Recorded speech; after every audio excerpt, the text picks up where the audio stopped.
Emma Hayes is the new US Women's National Team manager, and her first task is to lead the US to the summer's Olympics. She recently sat down with Sebastian Salazar to talk about what's ahead.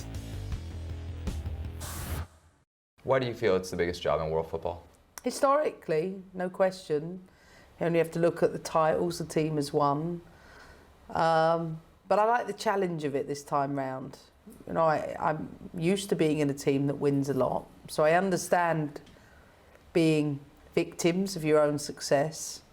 And I think the team and everybody in the US acknowledges that to get to the top of the podium again, we have to evolve. Yeah, and I think it's really suited to me. There's a saying that the rest of the world is either catching up or has caught up to the US. Do you see it that way? Oh, the rest of the world's caught up.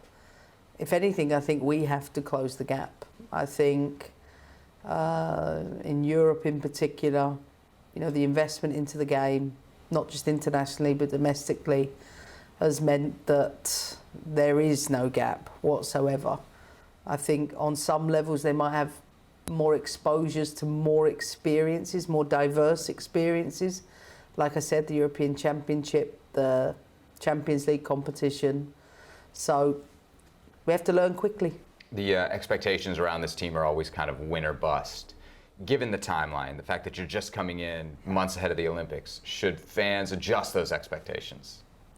I think the fans need to know that there's a process to get to where we want to get to, and that there is a team that has certainly been in transition from last summer, and we're making steps in the right direction. And I want the fans to understand that my focus is on getting the performances right. I'm not the sort of person that runs away and gets caught up in, you know, solely talking about winning, because I understand what it takes to win. And for us as a team, we've got a lot of learning yet before we get to that point. Delighted to now be joined by Ali Krieger, who is on the gram and has more followers than all of us put together. Oh, it is fair to say. the gram. Okay. Great to see you with us, Ali. I want to get straight to the point with what we heard there from Emma, saying that it's the US now who have to catch up with the rest of the world, particularly those top teams. Do you agree with that?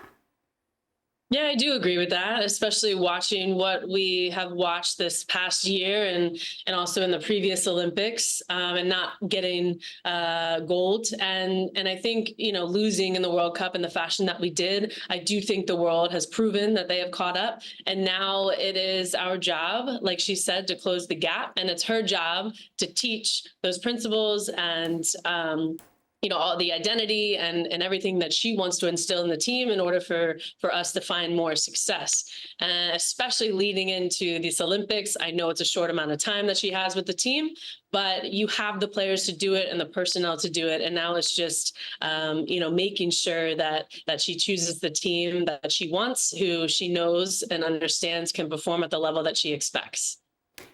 Yeah, obviously the favourites, the US, to win gold at the Olympics. But just listening to that interview with Emma there, Ali, it felt as though she was kind of saying that it's not so much the priority to win it, but that it is part of the process of her now taking over. Would you think that would be fair? I mean, we always want to win. The U.S. national team, you know, over many years now, the expectation is to win. So I agree with half of the statement. I think, you know, in order to, you know, lessen the pressure, the amount of pressure that the team feels and maybe the players feel, even though I know the players, which I've been there as well, going into every single camp, every single friendly, you have that pressure put on you no matter what, to win and to be successful and to come home with gold and bring the trophy home. So that is the expectation, is to always win. But I think because this is a new team, new personnel, new ideas, new principles being instilled, all the things, the timing is new. And I think that she will start to work with the team, with the squad, start implementing what she wants to implement. There's a lot to learn, like she had said, and so the teaching will begin immediately. And I don't doubt that, you know, it will really help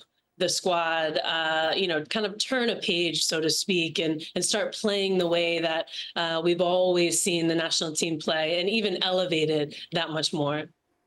It sounds like you're excited about her appointment. What have you made of it, Ali? I'm really excited because I've seen how she manages players and I've seen all of her success. She basically, is taking this job and will be one of the first coaches to actually complete football. I mean, she's won at almost every level, and she got to the Champions League final in 2021. She's won 7, WSL championships. She's 5-time Women's FA Cup champion. She's done it all, and she's coached in the U.S. previously with Chicago, and now she's been appointed this position because of those accolades and all the achievements and experience that she has. And I've seen how she speaks to players, and I've seen the expectations that she wants and the roles and responsibilities that she makes very clear for these players to perform the way that she expects. And so I'm excited for her to come in to really start teaching these young players what she really wants and how they expect them to perform, because we do have the talent. We have excellent talent. We have quality. We have the technical ability now. We have a lot of the package, and now we just have to put that final bow on it going into this Olympic game. Yeah, definitely a fun summer ahead. Ali, thanks so much for being with us. Well, hey, it's good to have Ali back working. Last time we saw her, she was having pinchos and tapas in San Sebastian. In San Sebastian, sorry for some, isn't it? Welcome back to work. I made it back home safe. I do miss it.